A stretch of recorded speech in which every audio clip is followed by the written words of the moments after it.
नमस्कार दोस्तों, मैं मोर कुमार। आज फिर पॉलिटी से ही संबंधित कुछ प्रश्न लेकर के फिर हम आए हैं। अभी जो पॉलिटी का टेस्ट शुरू किए हैं, इसके साथ अन्य सारे टेस्ट भी हैं, वो आप प्ले लिस्ट में जाकर के देख सकते हैं। वहाँ अलग अलग प्ले लिस्ट बनाए हुए हैं। तो आज हम पॉलिटी को ही शुरू करेंगे। जो पॉलिटी का ये टेस्ट का दूसरा भाग होगा, तो बिना समय गंवाए हुए हम शुरू करते हैं। और अभी तक अगर आप चैनल सब्सक्राइब नहीं किए तो काइंडली चैनल सब्सक्राइब कीजिए, वीडियो को लाइक कीजिए और उसमें दोस्तों के साथ शेयर भी कीजिए। पहला प्रश्न है, निम्नलिखित पर विचार कीजिए। नए राज्य का निर्माण, नए राज्यों का प्रवेश, राज्यों के नामों में परिवर्तन। तो प्रश्न ये है कि उपयुक्त में से किस किस का संबंध संविधान के अनुच्छेद 3 से है। तो पहले ये समझिए कि अनुच्छेद 1, 2, 3, 4 क्या है। आप जानते हैं कि अनुच्छेद 1 कहता है कि भारत अर्थात इंडिया राज्यों का संघ होगा, और ये अनुच्छेद भी 3 भागों में बटा हुआ है। दूसरा अनुच्छेद है, संसद विधि द्वारा नए राज्यों का प्रवेश या स्थापना कर सकेगी। तीसरा अनुच्छेद कहता है कि राज्यों का जो पुनर्सीमांकन से है, मतलब राज्य का क्षेत्रफल या सीमा जो है वो कम ज़्यादा हो सकता है या उसका नाम बदल सकता है।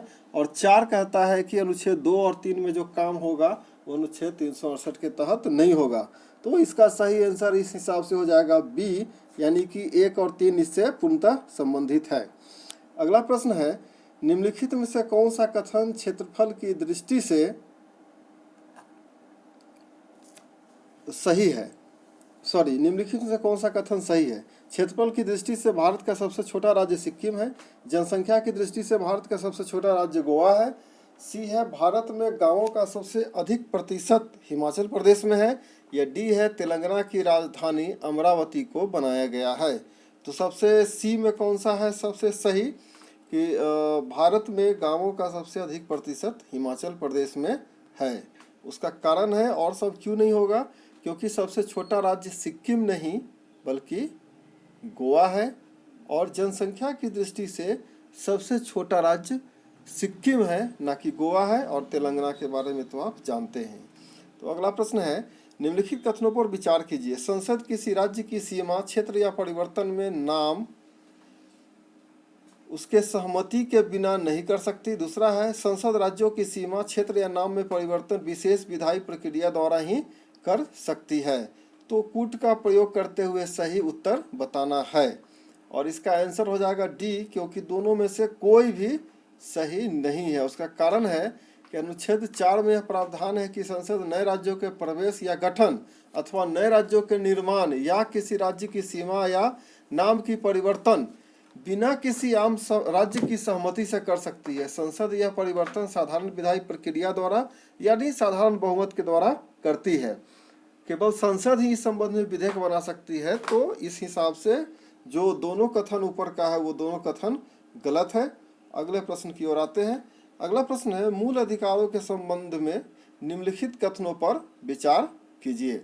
धर्म, मूलवंश, जाति, लिंग या जन्म स्थान के आधार पर विभेद का प्रतिषेध, लोक नियोजन के विषय में अवसर की समानता। तीसरा है, विचार, अभिव्यक्ति, शांतिपूर्ण सम्मेलन, निर्वाध विचरण, निवास एवं संघ बनाने की स्वतंत्रता। चौथा है, प्राण एवं दैहिक स्वतंत्रता का संरक्षण। प्रश्न अब यह है कि कौन सा मूल अधिकार केवल भारतीय नागरिकों को प्राप्त है। ठीक है, केवल भारतीय नागरिकों के बारे में, और ऑप्शंस आपके पास नीचे दिए गए हैं, और इसका सही आंसर होगा बी। अगले प्रश्न की ओर आते हैं। इसका एक्सप्लेनेशन आप आर्टिकल 15, 16, 19, 29, 30, 21 में आप दे सकते हैं। तो 21 जो है, प्राण एवं दैहिक स्वतंत्रता का संरक्षण, वो भारतीय एवं विदेशी दोनों नागरिकों को प्राप्त है।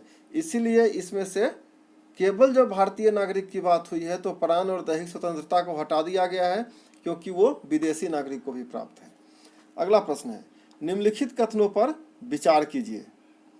भारतीय संविधान के भाग 2 में प्रावधान किया गया है, भारतीय संविधान के भाग 2 में प्रावधान किया गया है कि संसद एवं राज्य के विधानमंडल नागरिकता संबंधी विधि बना सकती है।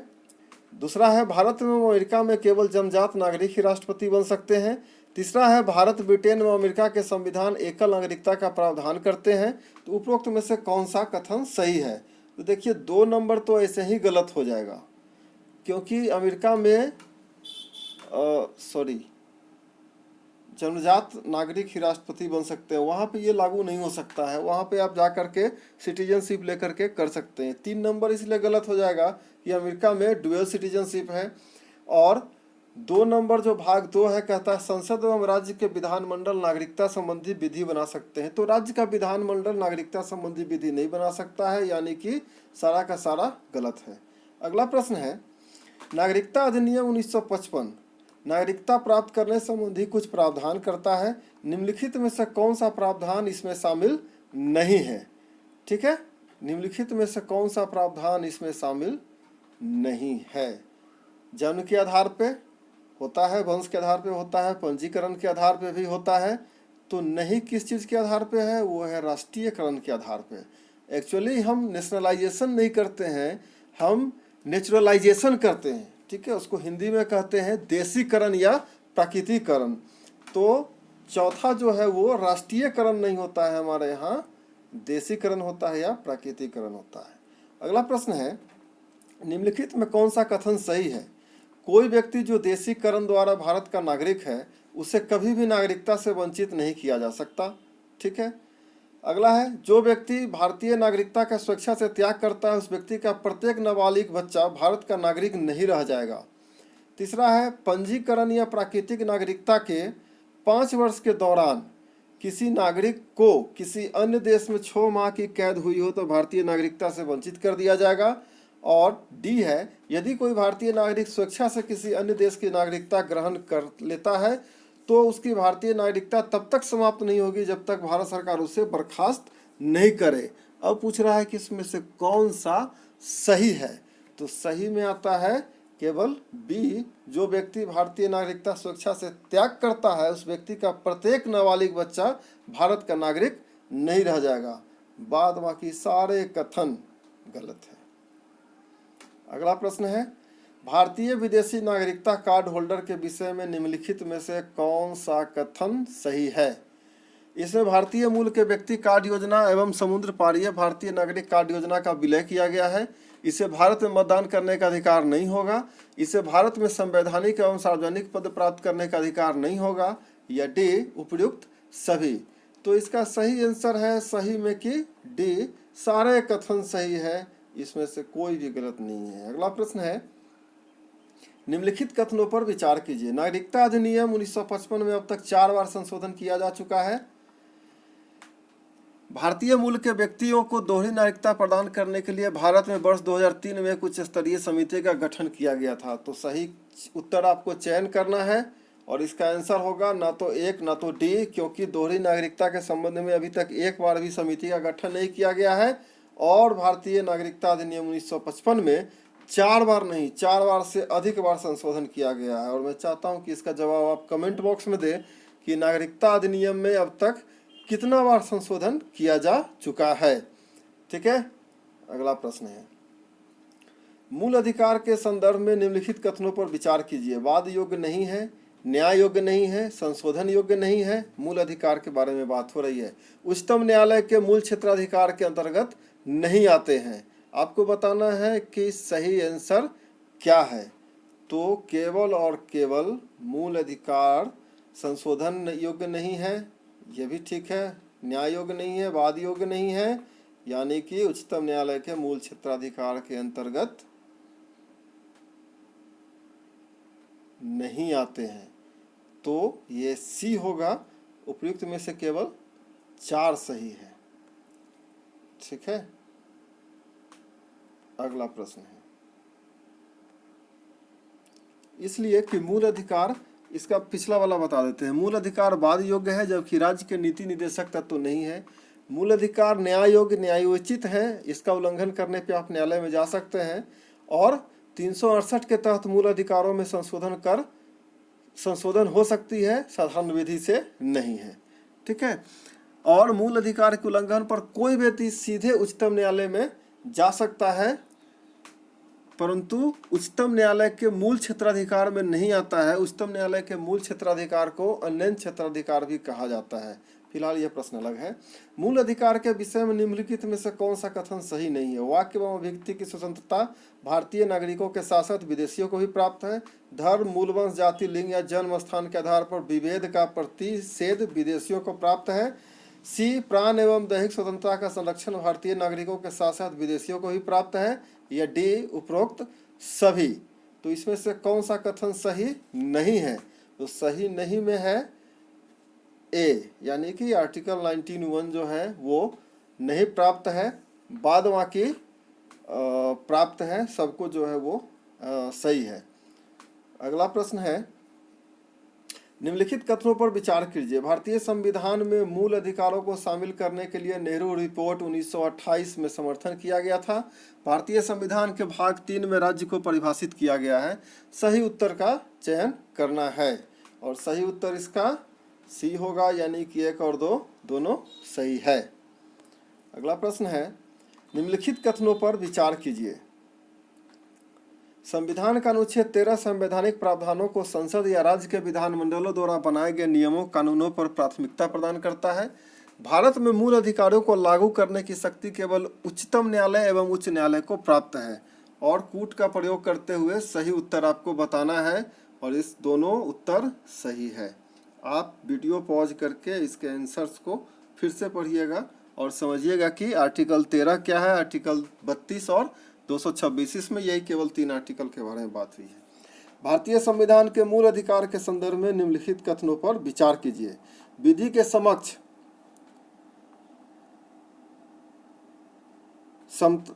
समक्ष समता ब्रिटेन के संविधान से लिया गया है, यह एक सकारात्मक अधिकार है।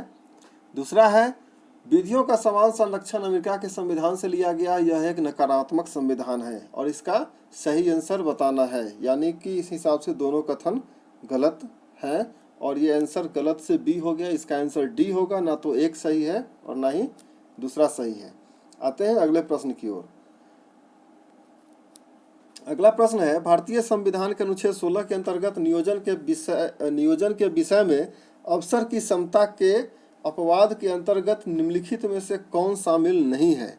अनुसूचित जाति एवं जनजाति के लिए राज्य सेवाओं में पदोन्नति में आरक्षण की व्यवस्था।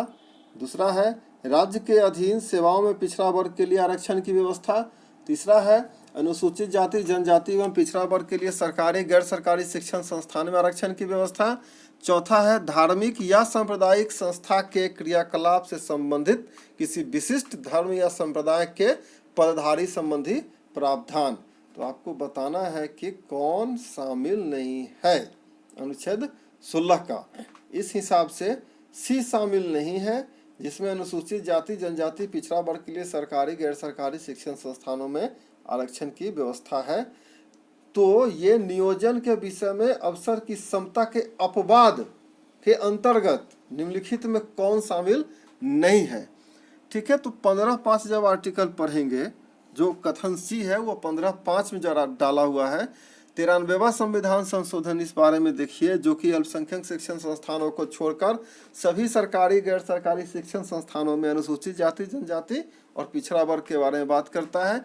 जब आप 93rd अमेंडमेंट पढ़िएगा इस क्वेश्चन को समझने के लिए, और इसी के साथ समझने के लिए आप आर्टिकल 15(3) पढ़िएगा, 16(4) पढ़िएगा, 77th अमेंडमेंट पढ़िएगा, 82nd अमेंडमेंट पढ़िएगा जो 2000 में हुआ है, और अनुच्छेद 335 पे पढ़िएगा।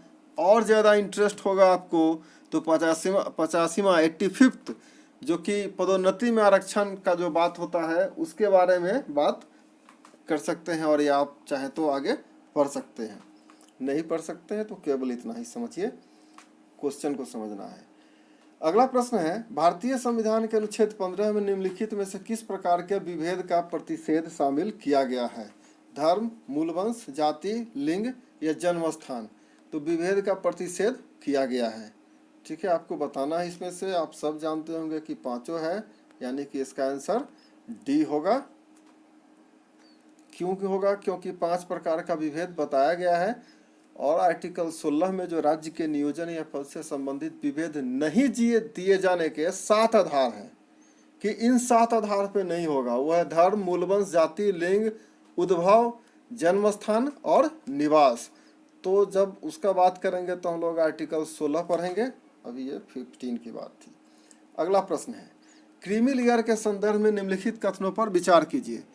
इसके अंतर्गत शामिल पिछड़ा वर्ग आरक्षण का लाभ उठा सकता है। पिछड़ा वर्ग में क्रीमी लेयर की पहचान के लिए रामनंदन समिति का गठन किया गया।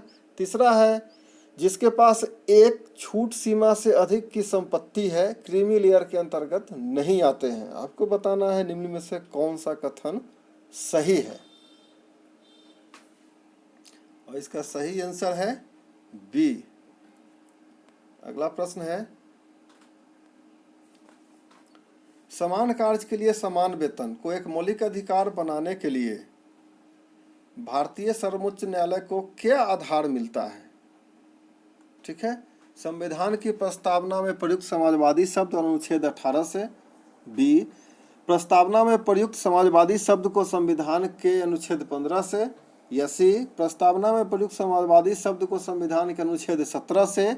या डी, प्रस्तावना में प्रयुक्त समाजवादी शब्द अनुच्छेद 14, 16 एवं 39 डी से। इसका सही आंसर होगा डी, क्योंकि जब अनुच्छेद 14, 16 और 39 डी को जब एक साथ आप पढ़ते हैं तो सुप्रीम कोर्ट ने बताया था कि ये समान कार्य के लिए समान वेतन यहाँ पे लागू होगा। अगला प्रश्न है, भारतीय संविधान के अनुच्छेद 18 में वर्णित उपाधियों के अंत के संदर्भ में निम्नलिखित में से कौन सा कथन सही नहीं है? उपाधियों के अंत के संबंध में बात हो रहा है। तो राज्य, सेना या विद्या संबंधी सम्मान के सिवाय और कोई उपाधि प्रदान नहीं करेगा। भारत का कोई नागरिक किसी विदेशी राज्य से उपाधि स्वीकार नहीं करेगा। भारत रत्न, पद्म भूषण एवं पद्मश्री उपाधियां नहीं है। इसके उल्लंघन के विषय में संसद ने संविधान के अनुच्छेद 35 के अंतर्गत अधिनियम बनाए हैं। तो आपको बताना है इसमें से कौन सा कथन सही नहीं है, और इसका सही आंसर होगा डी, क्योंकि अनुच्छेद 35 इससे संबंधित नहीं है। आपको पता होना चाहिए अनुच्छेद 35 किससे संबंधित है। अगला प्रश्न, भारतीय संविधान के अनुच्छेद 19(1) में वाक स्वतंत्रता आदि विषय से संबंधित अधिकार दिए गए हैं। निम्नलिखित में से कौन सा अधिकार इसके अंतर्गत शामिल नहीं है? ठीक है, ऑप्शंस हैं, विदेश यात्रा करने का अधिकार, संगम या संघ या सहकारी समिति बनाने का अधिकार, शिक्षा का अधिकार। आपको बताना है निम्न में से कौन सा कथन सही है। सही में 1 और 3 है। ठीक है, वाक और स्वतंत्रता का, क्योंकि जो संगम और संघ वाला है वो किसी और में, 19 के ही किसी और में है। अगला प्रश्न की ओर हम आते हैं। आप चाहे तो कमेंट बॉक्स में बता सकते हैं। भारतीय संविधान के अनुच्छेद 19(1) में प्रत्यक्ष रूप से शामिल तो नहीं परंतु अंतर्निहित है। निम्नलिखित में कौन सा अधिकार अंतर्निहित है? प्रेस की स्वतंत्रता, व्यवसायिक विज्ञापन की स्वतंत्रता, हड़ताल करने का अधिकार। इसमें से कौन सा अंतर्निहित है? ठीक है, और इसका सही आंसर होगा 1 और 2, हड़ताल करने का अधिकार इसमें अंतर्निहित नहीं है। अगला प्रश्न, भारत के संविधान में मूल अधिकार के संदर्भ में निम्नलिखित कथनों पर विचार कीजिए। भारत का संविधान अनुच्छेद 19(1) पर युक्त प्रतिबंध लगाने का प्रावधान करता है। दूसरा, सहकारी समिति बनाने का अधिकार संविधान के अनुच्छेद 19(1) में मूल रूप से नहीं था। आपको सही आंसर बताना है, और सही आंसर सी होगा, क्योंकि दोनों सही है। आते हैं अगले प्रश्न की ओर। नागरिक के विचार एवं व्यक्ति की स्वतंत्रता पर युक्त प्रतिबंध लगाया गया है। निम्नलिखित में से कौन इसके अंतर्गत शामिल है? भारत की संप्रभुता एवं अखंडता, विदेशी राज्यों के साथ मैत्रीपूर्ण संबंध, न्यायालय की अवमानना, अवांछनीय आलोचना, लोक व्यवस्था। आपको बताना है कूट का प्रयोग करके क्या है। तो आप वीडियो पॉज करके देखिएगा, इसे इसका आंसर डी होगा। आते हैं अब फिर से अगले प्रश्न की ओर। भारतीय संविधान के अनुच्छेद 19(1) ख में शांतिपूर्वक एवं निरायुध सम्मेलन करने संबंधी अधिकार दिया गया है। इसके संदर्भ में किसे शामिल नहीं किया जा सकता? एकत्रित जनता जिसे हथियार नहीं रखना चाहिए, शांतिपूर्ण इकट्ठा होना, केवल सार्वजनिक भूमि पर होना चाहिए, इसमें हड़ताल का अधिकार शामिल है। ठीक है, तो कौन सा शामिल नहीं है? डी, हड़ताल का अधिकार इसमें शामिल नहीं है। अगला प्रश्न, भारतीय संविधान के भाग 3 में प्राण एवं दैहिक स्वतंत्रता के संरक्षण संबंधी प्रावधान किया गया है। इस संबंध में निम्नलिखित में से कौन सा कथन सही है? इस मूल अधिकार में विधि की सम्यक प्रक्रिया के सिद्धांत को अपनाया गया है। यह मूल अधिकार सभी व्यक्तियों को प्राप्त नहीं है। सी, विधि द्वारा स्थापित प्रक्रिया के आधार पर किसी भी व्यक्ति को उसके प्राण या दैहिक स्वतंत्रता से वंचित नहीं किया जा सकता है। या डी, मात्र एक मूल अधिकार है जिसे आपातकाल में भी निलंबित नहीं किया जा सकता है। इसमें से कौन सा कथन सही है? मात्र एक, यानी ए। अगला प्रश्न है, निम्नलिखित में से कौन सा कथन सही नहीं है? ठीक है, भारतीय संविधान के अनुच्छेद 45 में कहा गया है कि राज्य 6 वर्ष से कम आयु के बच्चों के लिए शिक्षा प्रदान करने का प्रयास करेगा। बी, भारतीय संविधान के अनुच्छेद 51 क में प्रावधान किया गया है कि माता पिता या संरक्षक 6 से 14 वर्ष की आयु के बच्चों को शिक्षा के अवसर प्रदान करेगा। सी, निःशुल्क एवं अनिवार्य शिक्षा प्रदान करने के लिए संसद द्वारा शिक्षा का अधिकार संबंधी अधिनियम पारित किया गया। या डी, शिक्षा का अधिकार अधिनियम 1 अप्रैल 2009 से प्रभावी हो गया है। इसमें से कौन सा कथन सही नहीं है? तो डी सही नहीं है, क्योंकि RTE right to education act 1 अप्रैल 2010 से प्रभावी है, न कि 2009 से। भारतीय संविधान के अनुच्छेद 19(1) घ को अनुच्छेद 21 के साथ मिलाकर पढ़ने पर निम्नलिखित में से कौन सा अधिकार प्राप्त होता है? और ऑप्शंस हैं, सूचना का अधिकार, विदेश यात्रा का करने का अधिकार, एकांतता का अधिकार, या आश्रय पाने का अधिकार। और इसका सही आंसर है सी। इसके बारे में थोड़ा सा मैं एक्सप्लेन करना चाहूँगा। 2 केस सुप्रीम कोर्ट में था, खड़क सिंह बनाम उत्तर प्रदेश और गोविंद बनाम मध्य प्रदेश मामले में सर्वोच्च न्यायालय ने इसमें यह व्यवस्था दी थी कि अनुच्छेद 19(1) घ, जो कि भारत में सर्वत्र अबाध कहीं भी घूमने का अधिकार है, और अनुच्छेद 21 जो आपके जीवन का अधिकार है, को मिला करके अगर एक साथ हम पढ़े तो वो हमारे राइट टू प्राइवेसी यानी निजता का अधिकार या एकांतता का अधिकार बताता है। ठीक है, अगला प्रश्न है, सूचना का अधिकार विधिक अधिकार के साथ साथ मूल अधिकार भी है। भारतीय संविधान के किस अनुच्छेद के तहत इसे मूल अधिकार माना गया है? इसका आंसर आपको पता होना चाहिए। सूचना अधिकार 19(1) में ही है। अगला प्रश्न, मानव दुर्व्यवहार एवं बलात्श्रम का प्रतिषेध के संदर्भ में निम्नलिखित में से कौन सा कथन सही नहीं है? यह एक मूल अधिकार है जिसकी चर्चा शोषण के विरुद्ध अधिकार में की गई है। यह अधिकार नागरिक एवं गैर नागरिक दोनों को प्राप्त है। सी, भारतीय संविधान के अनुच्छेद 24 में इसकी चर्चा की गई है। या डी, इसका एक अपवाद है कि राज्य सार्वजनिक उद्देश्यों के लिए अनिवार्य सेवा आरोपित कर सकता है। तो कौन सा आंसर जो कथन है वो गलत है, वो है सी। सी अनुच्छेद 24 में नहीं, अनुच्छेद 23 में आता है। कौन सा? मानव व्यापार एवं बलात्श्रम। अगला प्रश्न है, भारतीय संविधान का अनुच्छेद 23(2) मानव दुर्व्यापार एवं बलात्श्रम का अपवाद है। राज्य सार्वजनिक उद्देश्य के लिए अनिवार्य सेवा आरोपित कर सकता है, परंतु ऐसा करते समय राज्य निम्नलिखित आधारों पर विभेद नहीं करेगा। ठीक है, धर्म, मूलवंश, जाति, निवास वर्ग, निवास स्थान या लिंग, इन सब चीज़ पे राज्य विभेद नहीं कर सकता है। आपको बताना है कि इसमें से कौन से आधार को शामिल नहीं किया गया है। ठीक है, आप इसको पढ़ेंगे, ये ऑप्शन सी सही है, यानी कि 5 और 6 आवास और लिंग के आधार पर विभेद नहीं किया जा सकता है। अगला प्रश्न है, कारखानों में बालकों के नियोजन का प्रतिषेध किया गया है। इस संदर्भ में निम्नलिखित कथनों पर विचार कीजिए। 18 वर्ष से कम आयु के किसी बालक को किसी कारखाने या खान में नियोजित नहीं किया जा सकता। भारतीय संविधान में अनुच्छेद 23 में इसकी चर्चा की गई है। तीसरा, इसे शोषण के विरुद्ध अधिकार में शामिल किया गया है। चौथा, शोषण के विरुद्ध अधिकार गैर नागरिक को प्राप्त नहीं है। आपको बताना इसमें से कौन सा कथन सही है। इस हिसाब से केवल ऑप्शन एक ही सही है जो कि है सी। अगला प्रश्न है बाल श्रम निषेध एवं विनियम संशोधन 2016 के संदर्भ में निम्नलिखित कथनों पर विचार कीजिए। यह अधिनियम 14 वर्ष से कम आयु के सभी बच्चों को सभी व्यवसाय एवं प्रक्रियाओं में रोजगार निषिद्ध करता है, प्रोहिबिटेड। इस अधिनियम के उल्लंघन पर 6 माह से लेकर 2 वर्ष तक कैद का प्रावधान है। निम्नलिखित में से कौन सा कथन सही है? दोनों कथन सही है, इस पर ज़्यादा चर्चा नहीं करना है। अगला प्रश्न है भारतीय संविधान के अनुच्छेद 25 में प्रयुक्त हिंदू शब्द के अंतर्गत निम्नलिखित में से किसे शामिल किया गया है? बौद्ध, जैन, सिख, पारसी। निम्नलिखित में से कौन सा सही है? हिंदू के अंतर्गत 1, 2, 3 है यानी बी सही आंसर है। पारसी खुद में अलग है, अल्पसंख्यक है वो। भारतीय संविधान का अनुच्छेद 25 अंतःकरण की स्वतंत्रता, धर्म को अबाध रूप से मानने, आचरण और प्रचार करने की स्वतंत्रता प्रदान करता है। ऐसी धार्मिक स्वतंत्रता निम्नलिखित में किसके अधीन रहते हुए प्राप्त होगी?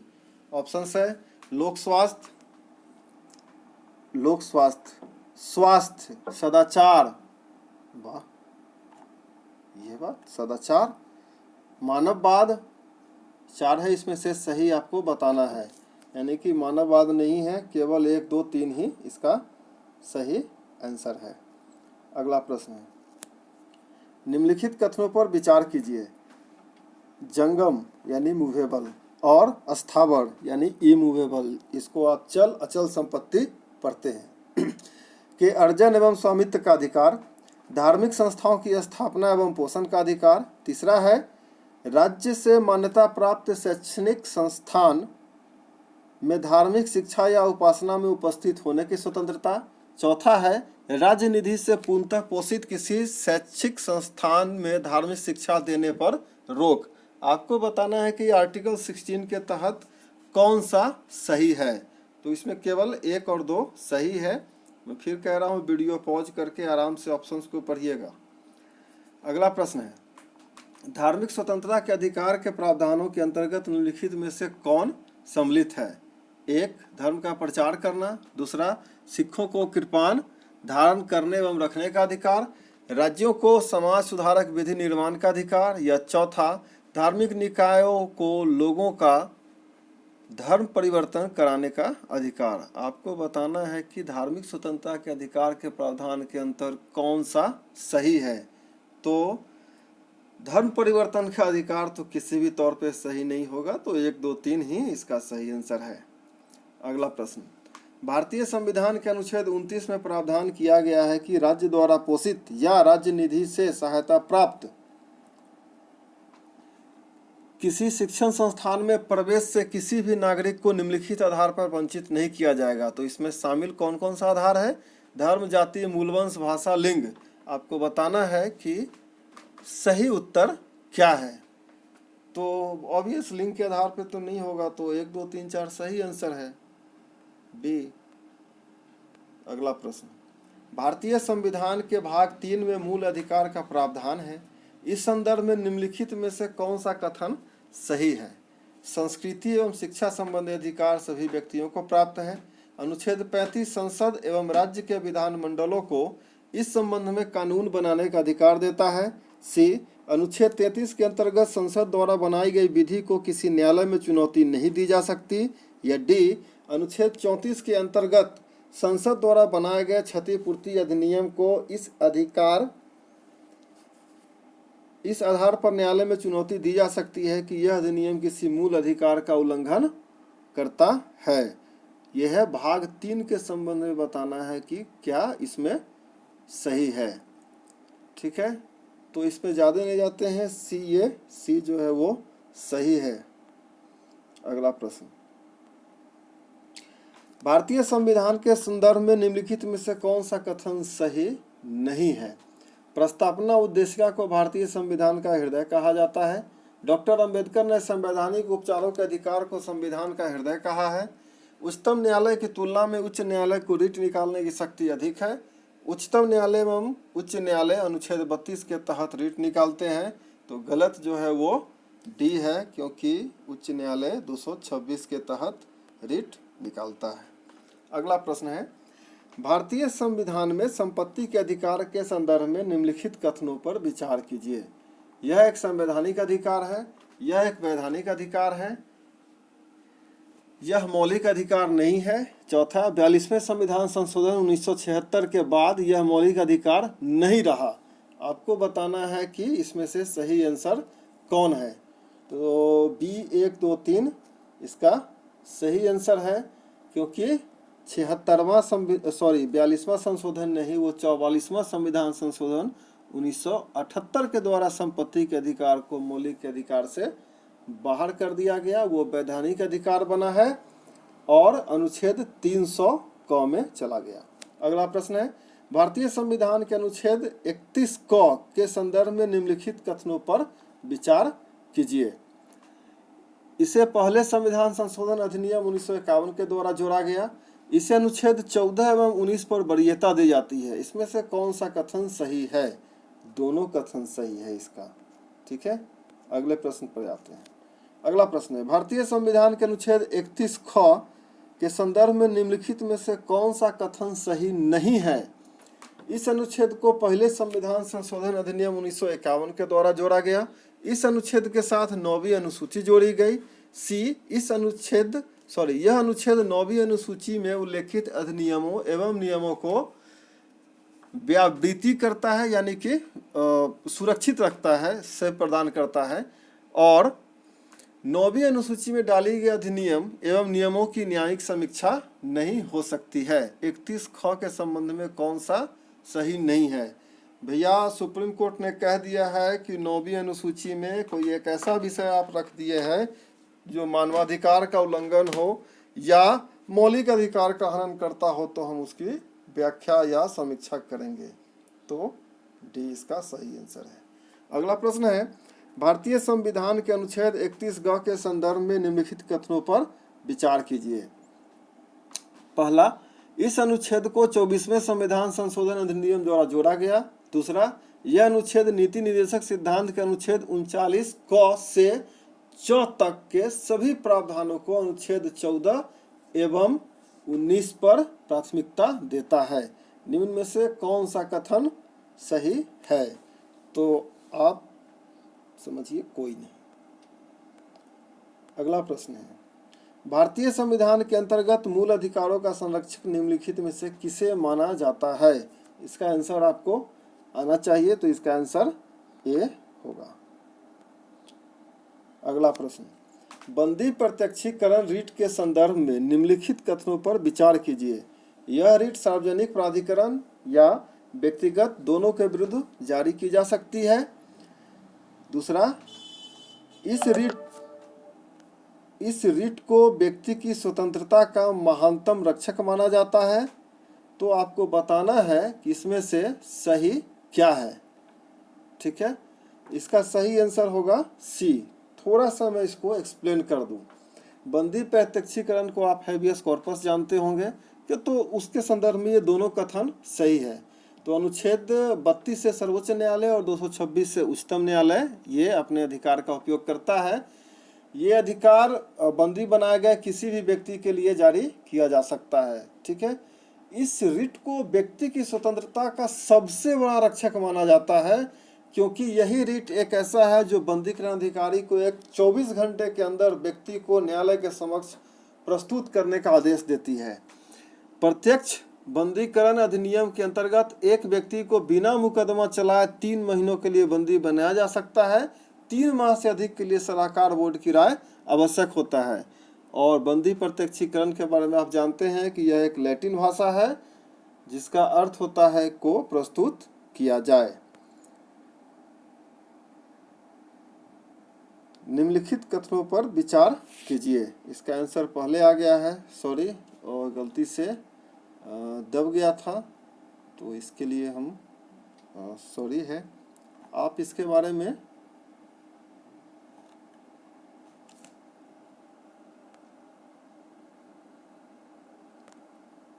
ये आखिरी प्रश्न था, तो काइंडली चैनल को सब्सक्राइब कीजिए, वीडियो को लाइक कीजिए और इसे अधिक से अधिक शेयर कीजिए। पॉलिटी में आपको ये सेक्शंस कैसे लग रहे हैं, आप प्रश्न को और कैसा चाह रहे हैं, इसके बारे में आप कमेंट करके मुझे ज़रूर बताएं। आज के लिए इतना ही है। Thank you.